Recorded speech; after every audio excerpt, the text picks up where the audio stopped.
Si sono tenuti a Ponzano Veneto i sorteggi del girone del prossimo campionato del mondo pre-juniores maschile, che si terrà dal 28 agosto al 6 settembre a Bassano del Grappa e Jesolo. L'Italia scenderà in campo nel girone A con Tunisia, Porto Rico ed Egitto. Un sorteggio che viene commentato così dal team manager della nazionale pre-juniores. Ci dobbiamo preparare comunque a un durissimo campione del mondo perché oltre ai risultati che si aspetta la federazione, che si aspettano forse anche i tifosi, rappresentiamo la nazione che ci ospita, quindi dobbiamo essere in prima linea.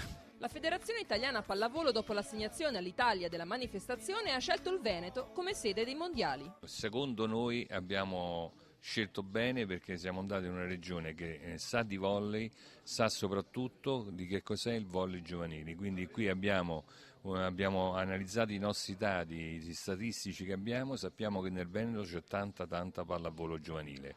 Abbiamo ritenuto opportuno quindi dare questa opportunità al Comitato Regionale del Veneto e a tutte le società del Veneto di avere una grandissima manifestazione come è quello del Mondiale Giovanile. Ecco allora cosa troveranno le 16 migliori nazionali maschili pre-juniores a Bassano del Grappa e Jesolo. Il Veneto offrirà adeguate situazioni logistiche, credo anche molta familiarità, molto calore umano.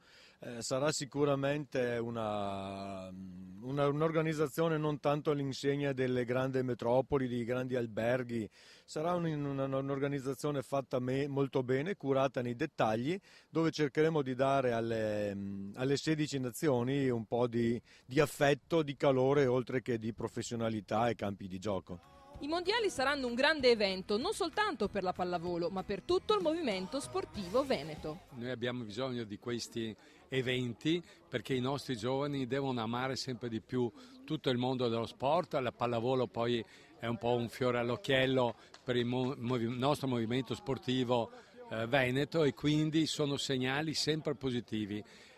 Io mi auguro che in settembre nei palazzetti di Bassano del Grappa e di Jesolo si riempiono di giovani che guardano quanto c'è di entusiasmo e di bellezza nello sport.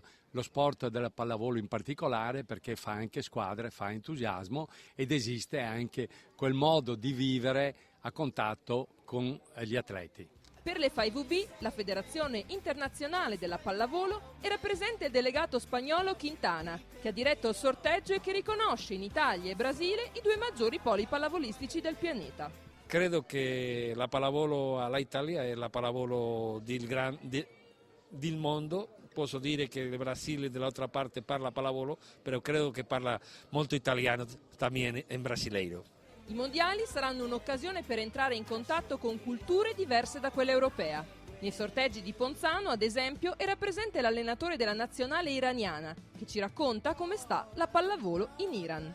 Tanti ragazzi che giocano, che noi siamo di quasi 100 persone che lavorano di nazionali, giovanili e di più, e 3 gruppi. Spero che andiamo avanti.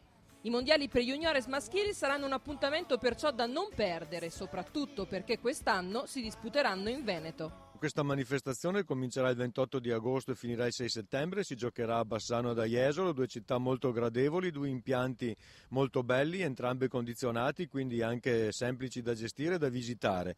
L'invito è veramente alla gente di venire ad assistere a queste partite, di vedere questi ragazzi che giocano, perché sono ragazzi di 19 anni ma hanno già strutture fisiche e condizioni tecniche molto elevate. Sarà uno spettacolo sportivo, uno spettacolo di gioventù.